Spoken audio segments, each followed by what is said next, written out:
$18.8 trillion in household debt, $1.3 trillion on credit cards alone.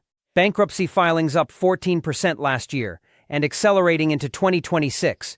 And the typical working American, the person watching this right now, has less than $1,000 saved for retirement.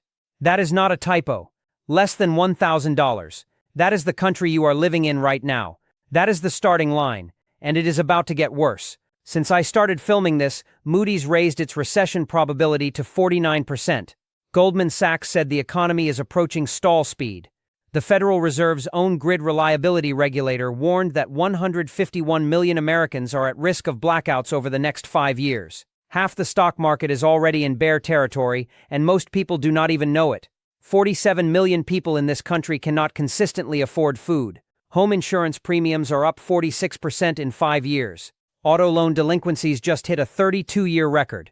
And the largest grid operator in America said it has never been this short on power ever in its history. But turn on the news and what do they tell you? The economy is resilient. Consumer spending is holding up. Everything is fine. It is not fine. Consumer spending is holding up because people are putting groceries on credit cards at 22% interest. The Legal Shield Consumer Stress Index just hit its highest sustained level since the pandemic.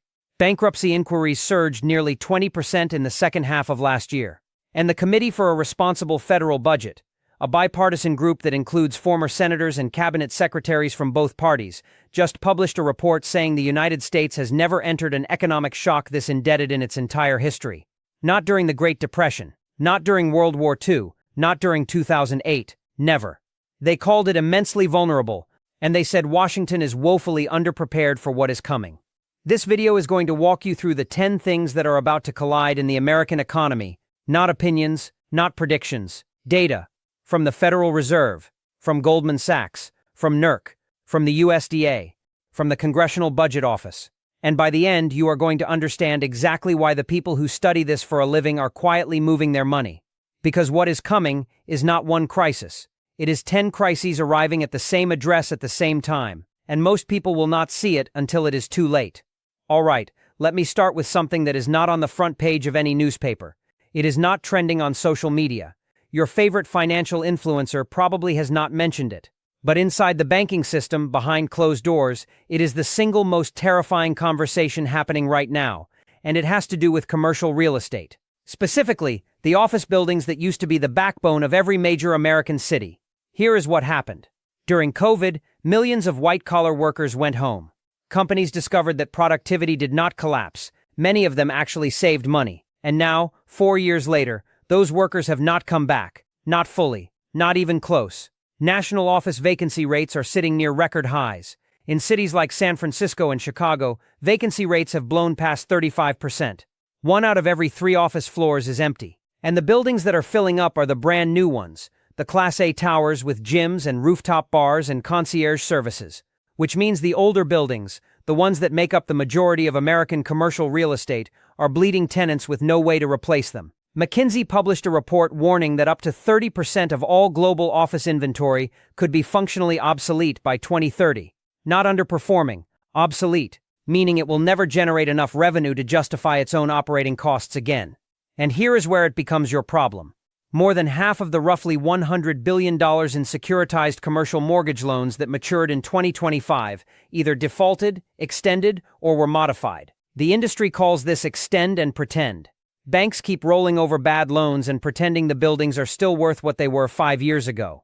But the appraisals tell a different story. One worldwide plaza in Manhattan saw its vacancy rate jump from 10% to 37% in a single year after major tenants downsized. Its appraised value collapsed 77%, from $1.2 billion in debt down to a property worth $390 million. And here is the systemic risk. Small and mid-sized banks hold nearly 70% of all commercial real estate loans in America. That is $2.7 trillion in exposure. And unlike JP Morgan or Goldman Sachs, these regional banks do not have diversified revenue streams to absorb massive write-downs. The Federal Reserve's own stress tests found that significant CRE stress could produce around $80 billion in losses across the banking industry. And over 1,500 banks in the United States have total commercial real estate exposure greater than 300% of their equity capital. 300%.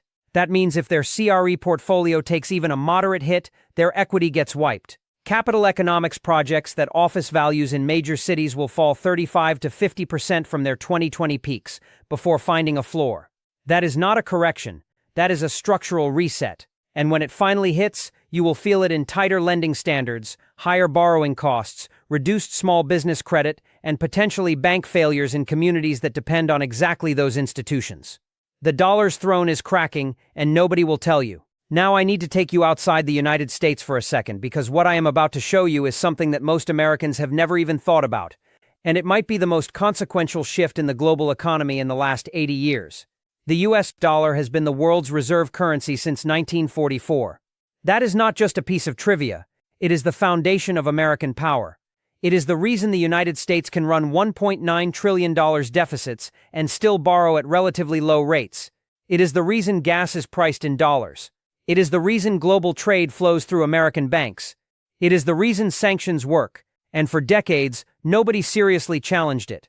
Until now. The BRICS nations, which now include Brazil, Russia, India, China, South Africa, Egypt, Ethiopia, Indonesia, Iran, and the UAE, are actively building a parallel financial system designed to operate without the dollar. And they are further along than most people realize.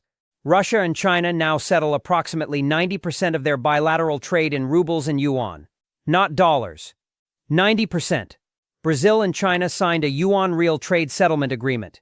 India has been purchasing Russian oil in rupees. China's cross-border interbank payment system, known as CIPS, now connects over 4,800 financial institutions across 185 countries. And a blockchain-based settlement platform called mBridge has already processed tens of billions in transactions between central banks in China, Hong Kong, Thailand, and the UAE. Meanwhile, central banks around the world have been buying gold at a pace not seen in decades. J.P. Morgan projects gold prices climbing toward $4,000 an ounce by mid-26. The dollar's share of global foreign exchange reserves has dropped to just under 59%, the lowest level in over 2 decades. And the share of global trade invoiced in dollars is declining year over year. Now I want to be clear about something because this is important. The dollar is not going to collapse overnight. It is not going to be replaced next month. But that is not the point. The point is that the architecture of an alternative is being built right now, in real time, by countries that collectively represent over 40% of the world's population and a growing share of global GDP. And every time the United States weaponizes the dollar through sanctions, every time it freezes a country's reserves, every time it threatens tariffs on nations that dare to trade in other currencies, it accelerates the very process it is trying to stop. The Hudson Institute just published a paper calling BRICS initiatives a material threat to U.S. interests. Peter Schiff warned that the 2026 financial crisis could be worse than 2008 specifically because of dollar weakness.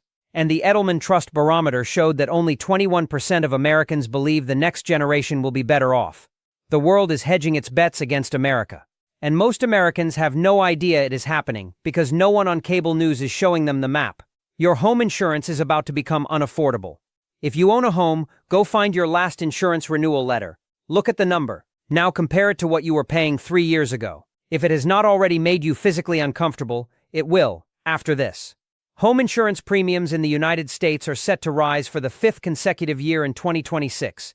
The average annual premium is projected to hit $3,057, according to Insurify. That is up 46% since 2021. 46% in 5 years. That is 3 times the rate of overall inflation. And in some states, the numbers are beyond comprehension. Florida homeowners are paying an average of $8,292 a year. That is nearly 3 times the national average. Oklahoma is over $4,900. Nebraska is past $4,500. Colorado is nearly $4,000. And California, which is dealing with the aftermath of the deadliest wildfire season in the state's history, is projected to see premiums jump another 16% this year alone, which would be the fastest rate of increase in the country.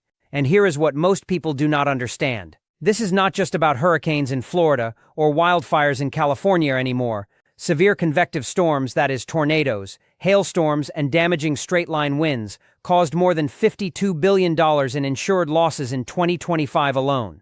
The third highest total ever recorded. And they hit everywhere. Minnesota saw premiums jump 34% in a single year. Colorado 33%. Iowa 28%. These are not coastal states. These are places where people thought they were safe. And the insurance companies are not just raising prices. They are leaving. In the last 5 years, insurers have canceled nearly 2 million homeowner policies across the country. Dozens of insurers in Florida, Louisiana, Texas, and California have collapsed or been declared insolvent. The Natural Resources Defense Council published a report predicting that the United States could become, their exact words, an uninsurable country if nothing changes. Senator Sheldon Whitehouse warned that the insurance collapse could cause a recession as severe as 2008, and Federal Reserve Chairman Jerome Powell testified before the Senate Banking Committee that in 10 to 15 years, there will be regions of this country where you cannot get a mortgage because insurance simply will not be available. Let that land. The chairman of the Federal Reserve said out loud, on the record, that parts of America may become unmortgageable. And Florida State University research found that for every 10% increase in insurance premiums, home prices drop 4.6%. So this is not just an insurance problem. It is a housing value problem. It is a wealth destruction problem. And 1 in 4 homeowners already told Insurify they would drop coverage entirely if they could. They are choosing to gamble with the single biggest asset most Americans will ever own, because they can no longer afford to protect it. 47 million Americans cannot afford to eat. I want you to really think about what I am about to say. Not as a statistic, not as a headline, as a real thing happening to real families in real neighborhoods across the wealthiest country in human history. In 2024, the USDA confirmed that 47.9 million people in 18.3 million American households experienced food insecurity. That means they had difficulty acquiring enough food due to a lack of resources at some point during the year. Nearly 1 in 7 households, and that number is about to get worse. Because the Republican spending bill signed in July 2025 included the most significant cuts to SNAP, the food stamp program, in decades. The Congressional Budget Office estimated that 2.4 million people could lose access to food stamps entirely in an average month because of stricter work requirements. And the Urban Institute found that the total number of families affected, either through benefit cuts or full termination, could reach 22.3 million households. And here is the part that should make you stop scrolling and pay attention. At the same time these cuts are taking effect, the USDA projects food prices will rise 3.6% in 2026. Grocery prices specifically are expected to climb 3.1%, which is above the 20-year historical average. Beef prices alone are projected to jump 9.4%. And the cumulative damage since the pandemic is staggering. Grocery prices are up 30% since January 2020. The typical family of 4 is now spending more than $1,000 a month at the grocery store. And low-income households are spending roughly 30% of their total income on food, more than double the national average of 12.9%. Purdue University research found that food insecurity likely climbed even further in 2025, reaching 16% of the population by November. And a study from the Center for American Progress found that the long-standing trend where American wages grew faster than grocery prices, the trend that was literally the bedrock of the middle class, broke in 2021 and has only just barely started to recover. People are not food insecure because they are irresponsible. They are food insecure because wages did not keep up, prices exploded, pandemic relief expired, and now the government is actively cutting the one program that was keeping millions of families from going hungry. And the most disturbing detail of all, the USDA just discontinued its annual food security survey. The only comprehensive federal measurement of hunger in America is being shut down. Right as the cuts take effect, the government cut the food, and then it cut the tool that measures whether people are starving. That is not a coincidence. That is a cover-up in plain sight.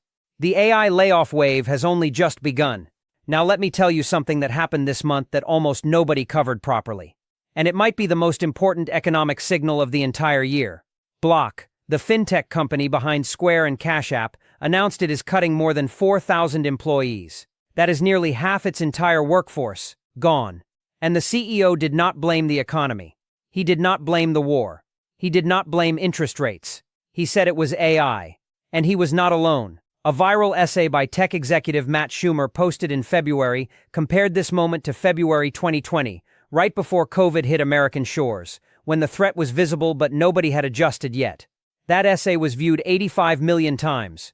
Days later, Citrini Research, the #1 finance substack in the country, published a scenario they called the Global Intelligence Crisis, where AI agents rapidly replace software engineers, financial advisors, and middle managers, so fast that the economy cannot absorb the displacement. They described a concept called ghost GDP, where economic output grows on paper because AI generates it, but the money never circulates through the human economy because no humans were paid to produce it, and the market reacted.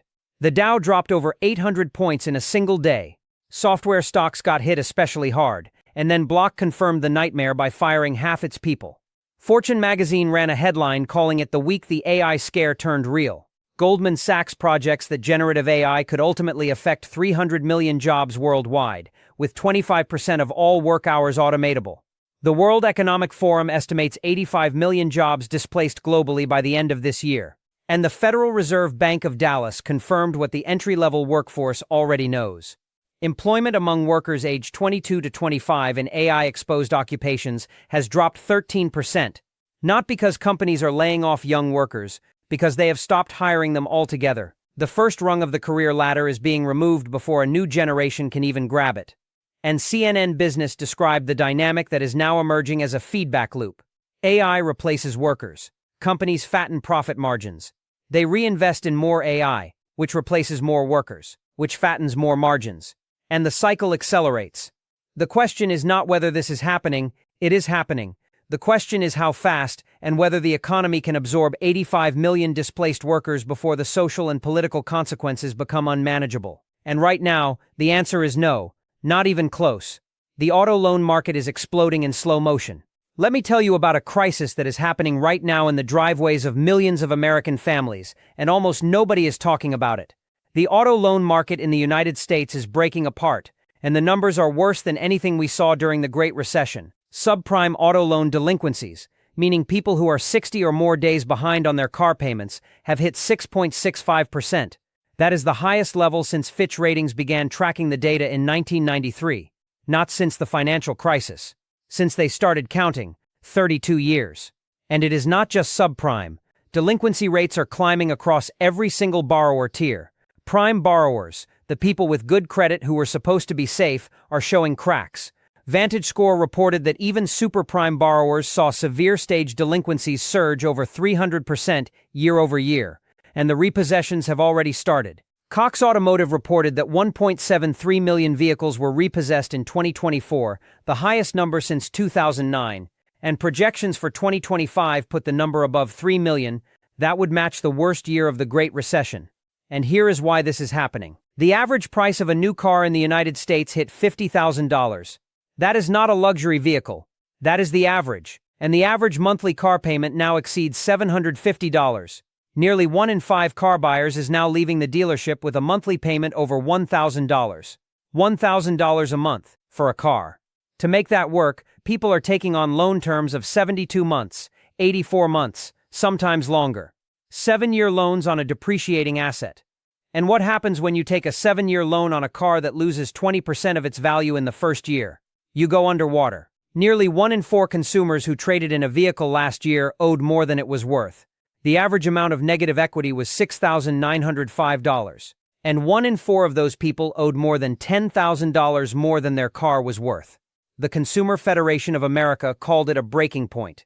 They said Americans owe over $1.6 trillion in auto debt, and that delinquencies, defaults, and repossessions look alarmingly similar to trends that were apparent before the Great Recession. And remember what a car means in this country. It is not a luxury, it is your lifeline. It is how you get to work, how you take your kids to school, how you get to the hospital. And for millions of Americans, that lifeline is now attached to a loan they cannot afford, on a vehicle that is worth less than what they owe, in a job market that just lost 92,000 positions in a single month. One missed paycheck, and the repo truck shows up in your driveway. Remember the last time your power went out? Maybe it was a summer heat wave. Maybe it was a winter storm. Maybe it just flickered for no reason at all. Now imagine that happening for days, or weeks, across entire states. Because that is not a hypothetical anymore. That is what the people who run the American power grid are warning is coming. NERC, the North American Electric Reliability Corporation, the federal body that monitors the grid, just released their annual assessment, and the findings are terrifying. As many as 151 million Americans are now at high risk of power shortfalls or outright blackouts over the next 5 years. That is nearly half the country, and the areas at highest risk are not fringe regions. They are the Mid-Atlantic, the Midwest, the Pacific Northwest, Texas. The 3 largest power grids in America are all flagged as vulnerable, And the reason is a collision of forces that nobody planned for. On one side, electricity demand is exploding, and the single biggest driver is something most people do not associate with their light bill: artificial intelligence data centers.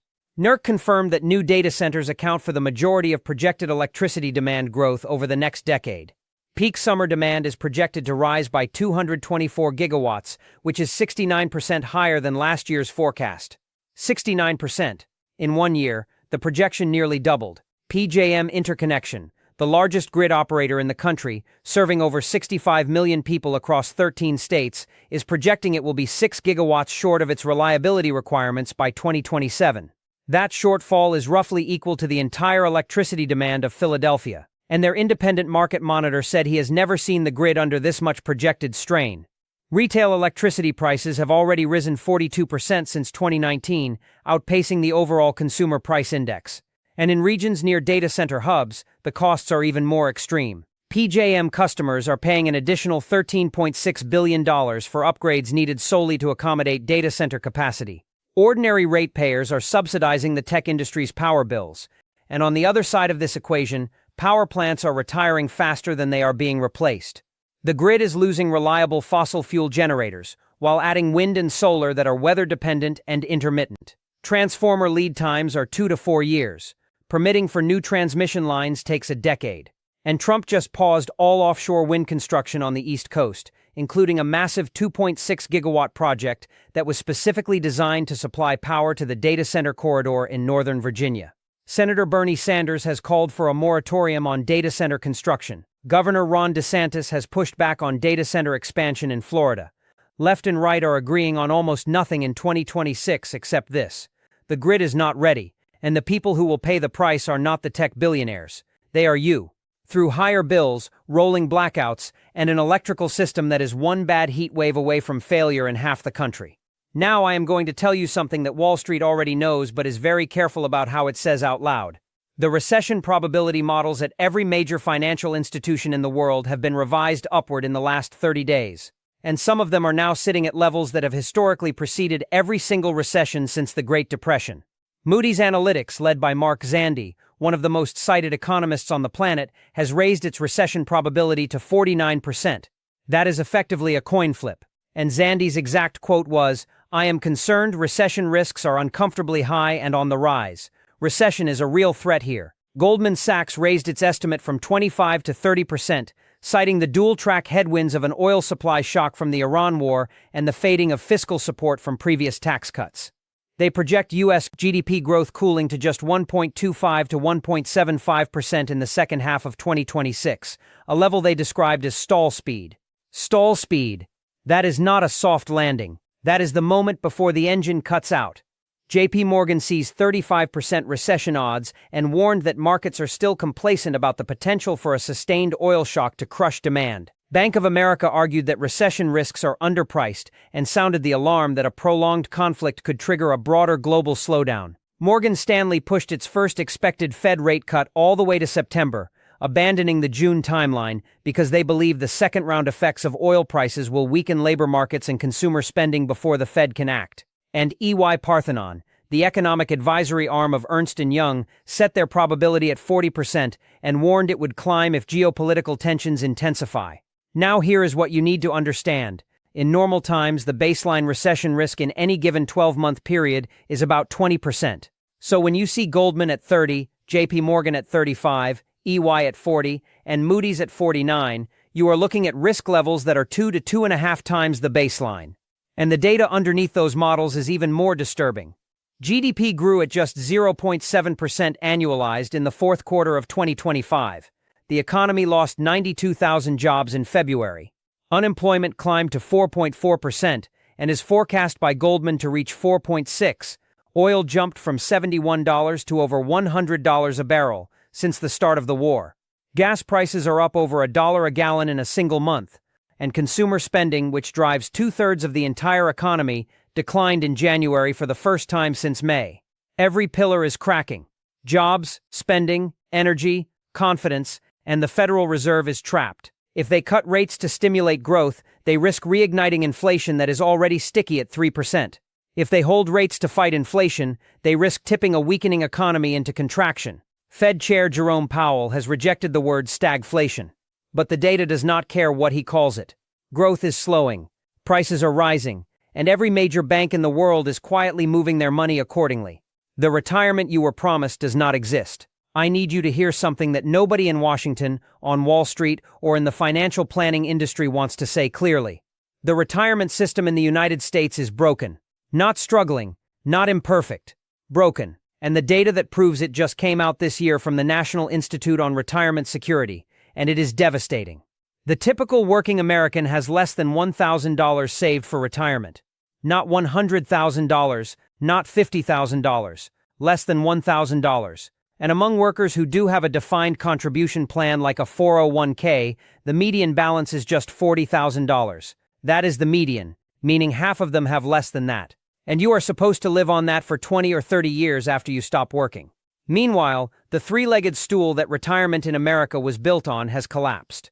The first leg was pensions.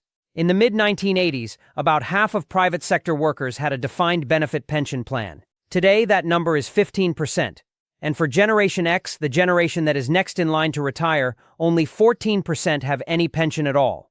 The second leg was Social Security, and we have already covered what is happening there. The trust fund is projected to run dry by 2033. The law mandates a 24% benefit cut when it does. And Social Security still provides roughly 90% of income for more than a quarter of older adults. Take away 24% of that and you are talking about seniors who cannot pay rent, cannot buy medication, cannot eat. The third leg was supposed to be your 401k. But only about 40% of workers between 18 and 65 even have access to a workplace retirement plan. And for those who do, the World Economic Forum found that just 4 in 10 Americans at any age are on track to maintain their current standard of living in retirement. 4 in 10. That means 6 out of 10 people who are trying to save are not saving enough, and that is before you account for the people who cannot save at all. And it is getting worse, not better. Hardship withdrawals from retirement accounts hit record highs this year. People are raiding their own futures to pay for the present.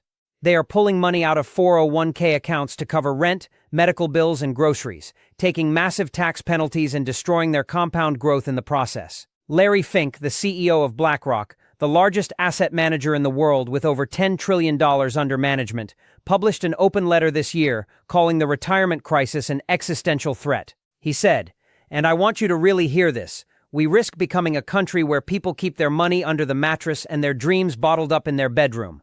That is the CEO of the company that manages more retirement money than anyone on earth telling you the system is failing. And if the people at the very top of the financial system are sounding the alarm, what does that tell you about where you stand? If you have watched this entire video, you now know something that most Americans do not, and I am not saying that to flatter you. I am saying it because what I have shown you is not 10 different problems. It is one machine with 10 moving parts, and every single part is grinding against every other part at the same time. The commercial real estate market is collapsing, which is threatening the regional banks that hold 70% of those loans. Those are the same banks that provide credit to the small businesses that employ half the country. When those banks tighten lending, businesses close. When businesses close, people lose jobs. When people lose jobs, they stop paying their car loans, and repossessions hit levels not seen since the Great Recession. They stop paying their credit cards, and delinquencies hit record highs. They stop buying food they cannot afford, and food insecurity climbs to 47 million people, right as the government cuts the program that was keeping them fed. Meanwhile, AI is eliminating the jobs that were supposed to replace the ones that disappeared. Insurance premiums are making it impossible to protect the homes people already own. The power grid is buckling under the weight of the very technology that is replacing the workers. The dollar is slowly losing its grip on global trade as BRICS builds an alternative architecture that did not exist 5 years ago.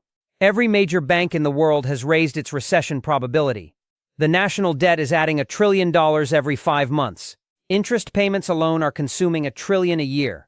Social Security is 7 years from insolvency. And the typical working American has less than $1,000 saved for retirement. This is not a list. This is a system. And every part of it is feeding every other part. The commercial real estate losses weaken the banks. The bank stress tightens credit. The tight credit kills small businesses. The business closures kill jobs. The job losses kill consumer spending. The spending collapse deepens the recession. The recession drains tax revenue. The revenue shortfall accelerates the debt. The debt drives up interest rates. The interest rates make housing more unaffordable. The housing crisis feeds into the insurance crisis. The insurance crisis destroys home values. The home value destruction wipes out the primary source of wealth for the middle class. And the middle class, already carrying record levels of debt on credit cards, auto loans, and mortgages, has no cushion left. No emergency savings, no pension, no guarantee that Social Security will pay what it promised, and no confidence, according to every major trust survey on the planet, that the government, the media, or any institution in this country has the will or the ability to fix any of it. That is the convergence. That is what people are not ready for. Not any single crisis. The fact that all of them are arriving at the same address at the same time, and nobody at that address has a plan. I did not make this video to scare you. I made it because you have a right to know what is happening. Because the institutions that are supposed to keep you informed have either stopped paying attention or stopped telling the truth. And the only thing more dangerous than a crisis is a crisis that nobody sees coming. But here is the thing, you see it now, and that puts you ahead. If you know the job market is unstable, you start building a second income stream now, not later. If you know Social Security might not pay what it promised, you adjust your plan now, not when you are 62 and it is too late. If you know your insurance premium is about to spike, you shop your policy now and harden your home before the next storm season. If you know auto loan delinquencies are at 32-year highs, you do not take a 7-year loan on a car you cannot afford. If you know the grid is vulnerable, you have a backup plan for your family. Information is not power until you act on it, and acting on it is how you protect the people who depend on you. If this video showed you something you had not seen before, send it to one person who needs to hear it. Not for me, not for the views, because the only reason things get this bad in the richest country in history is that people were not paying attention until it was too late. And by then, the options are gone. If you want to stay ahead of what is actually happening, not the spin, not the headlines, but the real data that is shaping the next decade, subscribe, hit the bell, because I am going to keep breaking this down every week so that you are never the last one to find out. Stay sharp, stay prepared, take care of your family, and I will see you in the next one.